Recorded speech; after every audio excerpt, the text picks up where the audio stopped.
প্রভাত জানিয়ে আজকে একটা রেসিপি শুরু করছি। সেটা হচ্ছে ছোট মাঝারি পার্শে দিয়ে আর চিংড়ি দিয়ে আলু টমেটো আর ধনেপাতা দিয়ে করবো। দারুণ লাগে। প্রথমে পেঁয়াজটাকে ভেজে নিচ্ছি, তারপরে যখন আলুগুলো এরকম পিস করবেন করে এখন আলুগুলো ভাজতে দেবো। আর এই যে দেখুন মাছটা দেখুন, এই যে পার্শে আর চিংড়ি এটা দিয়ে করবো। এটা দিয়ে আপনাদের ভাত খাওয়া যাবে, এত সুন্দর লাগে খেতে। এখন আলুটা ভাজা হোক, তারপর ফিরে আসছি। ভাজাভাজি করে নিই, তারপর টমেটো দিয়ে দিচ্ছি, টমেটো ভেজে নেবো।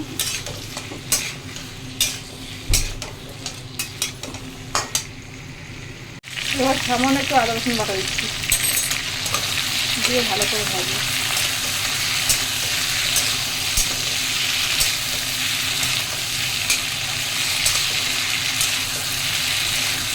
ভালো করে ভেজে নিয়ে মশলা দেবো। ভাজি হয়ে গেছে আদা রসুন দিয়ে।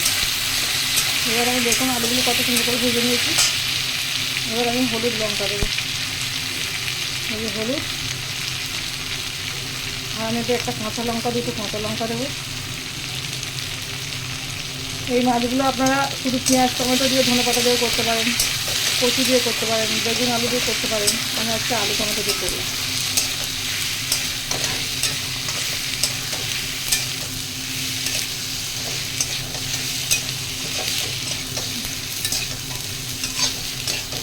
এবার আমি জল দিয়ে দেবো অল্প করে।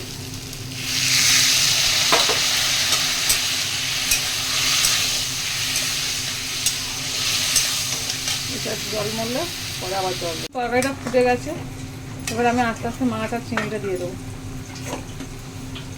এই যে দেখুন পাঁচটা মাছ আর চিংড়ি মাছ দিয়েছি। পাঁচটা মাছ একটু খুব একটা বড়ো না, কিন্তু টেস্টি আছে। ভাজা খেয়ে দেখেছিলাম। এখন এটা হবে, আস্তে আস্তে হবে। তারপর ধনেপাতা ধনে জিরে ধনে নামিয়ে। বন্ধুরা দেখুন কত সুন্দর দেখতে হয়েছে। এবার আমি ধনে জিরে গুঁড়ো দেবো।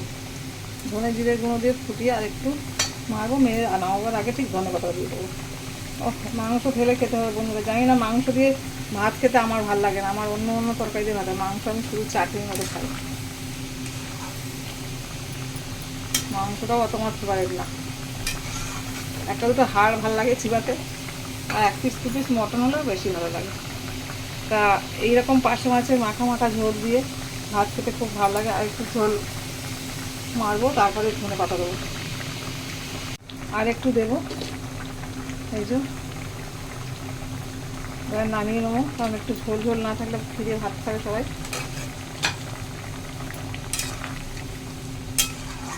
নিত্য নতুন রেসিপি পেতে আমার চ্যানেলটা লাইক করবেন, শেয়ার করবেন। অনেক ভালো থাকবেন সবাই। Tata tata tata.